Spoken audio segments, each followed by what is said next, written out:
Well, everyone, it's time for us to go and take a look at the Google Pixel 9 and compare it against the Samsung Galaxy Flip 7 and see which particular phone is a better one for you. Now, both these devices are a little different than one another. You know, the Galaxy Flip 7 is this new and improved Samsung Flip that Samsung has made. It's really cool. The Pixel 9 is that standard type of device that you would get from most other manufacturers. There's not really anything super crazy going on with it. It is more or less pretty a basic type of layout as you can imagine. But both these phones are very cool, and there's a little bit of a difference in price as well. But let's go and see whether they are worth it, whether they're not, and how they compare. Now, if you want to pick up either one of these particular devices, links will be down in the description below. You can get that from there, and you can help support the channel at the exact same time. Now, starting off with the outside of these particular devices. The Google Pixel 9 first came out a little bit late last year, and I will tell you for the most part, I'm still very much a fan of these types of devices. I think,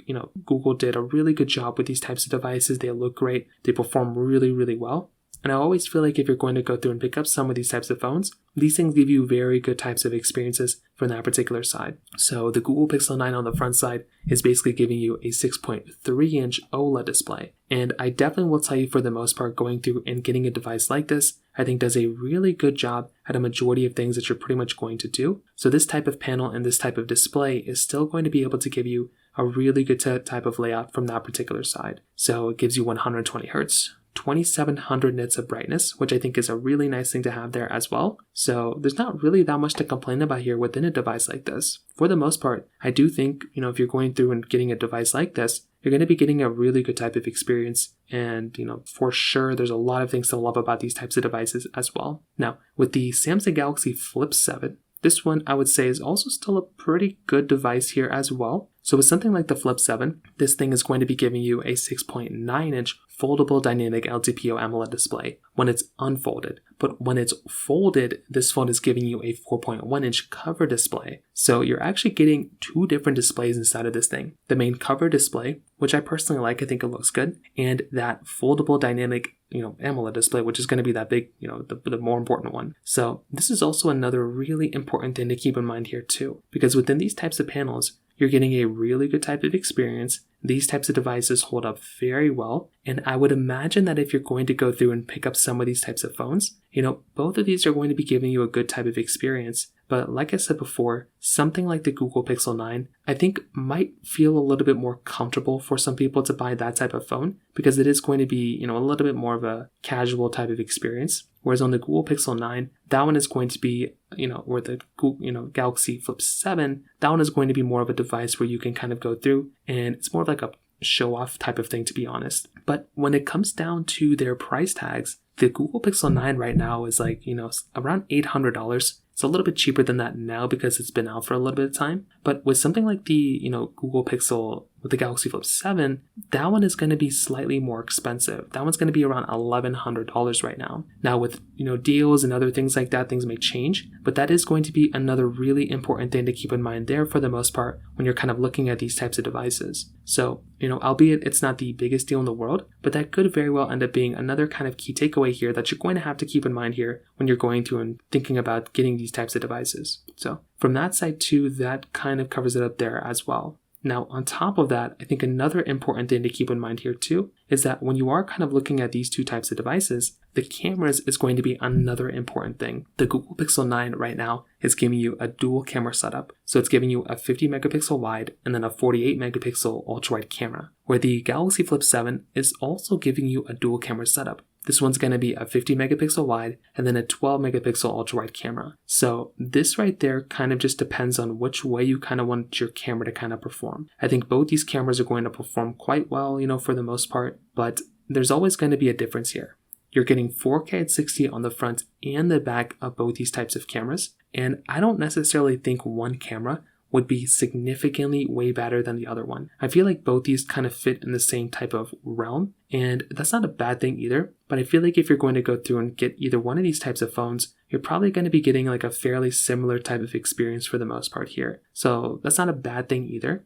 But, when you're looking at both these types of cameras, like I said, I think they both give you good types of experiences. But if you're trying to go through and get a specific one, there might be one that might be better than the other one. And maybe, just maybe, the Galaxy Flip 7 might be giving you a little bit of a better type of experience here. But like I said, it's nothing crazy, and you're still getting a really good time between these types of devices when it comes down to it from that side as well. So from that side too, that kind of covers it up there too. Now, on top of that, another important thing to keep in mind here as well is the fact that when you are looking at these types of devices, they're still giving you very good types of software longevity, meaning both these devices, as far as we can tell, they're still going to be supported with software for many, many years from now. So it's not like today or tomorrow these devices are done getting software support. They're still going to be here for quite some time, and that is always going to be a nice thing to have here within these types of devices. So I would imagine that if you're going to go through and get any of these types of phones, you're still going to be able to get software support for many, many years now. So that shouldn't really be an issue here. The battery life is probably going to be one of those more interesting things, because when you are kind of going through and getting these types of phones, you have to remember that these types of devices, they're going to be slightly more interesting because they're designed differently. The Galaxy Flip 7 has that 4300 mAh battery. The Google Pixel 9 has a 4700 mAh battery. So this right there is going to be a pretty big difference there when it comes down to it as well. Because when you're going through and getting these types of phones, you're probably going to be going through and getting a slightly different type of experience here, because that type of device is going to be giving you a bigger size battery. So I would imagine that the Galaxy Flip 7 probably isn't going to be as good of a battery life device compared to the Google Pixel 9. And finally, when it comes down to the performance of both these devices is still pretty good. You're getting the Exynos chipset inside of the Flip 7 with 12 gigs of RAM, where you're getting the Google Tensor G4 chipset inside of the Google Pixel 9. Now, they have the same amount of RAM. They both have different types of chipsets this time, which is always kind of weird. But the thing I would probably tell you is that if you're looking at both these types of devices, they're both going to be pretty good, right? I feel like they're both going to be giving you a good type of experience. But here's the thing right now, right? When you're looking at these types of phones, I feel like both of them are giving you similar types of experiences from the performance side. Like, I feel like both these types of phones, there's not really anything crazy going on here. And I feel like if one of these had a Snapdragon chipset, that'd be different. Snapdragon is, better in my personal opinion than these types of chipsets for my use case. But I would imagine that if you're looking at these types of phones, you're probably still going to be able to get a good type of experience and a good type of layout when it comes down to these types of devices as well. So I would tell you from the performance angle, like I said, both these phones are going to be giving you like a good type of experience. But if you're looking for a particular type of device that is going to be giving you a better type of performance, it's going to be tough. I'm not really too sure which one I would probably tell you from that side. So overall, to kind of sum up this whole entire comparison, the thing I will tell you is that when you kind of take a look at both these types of devices, I feel like for the most part, these types of phones are still going to be able to give you a good type of layout for the most part. Like, yes, they're not perfect, but a lot of these manufacturers and a lot of these phones that some people just make, they make pretty good, solid types of devices for the most part. And I feel like that is one thing to keep in mind here, that you're still going to be able to go through and get like a good type of experience. And I feel like that right there is going to be a really nice, important thing to keep in mind there as well. The Flip 7, I think, is a good phone, for the most part. If you're going to go through and pick up a device, that one does make a lot of sense to go through and buy, but there might be some other better devices to go through and pick up as well. So that kind of covers it up there. If you have any other thoughts or questions, please let me know in the comment section below. Hit the like button, that will mean so much, but definitely hit that subscribe button. More importantly than everything else, I love every single one of you guys. Hopefully I'll catch you guys in the next video. Peace out till then.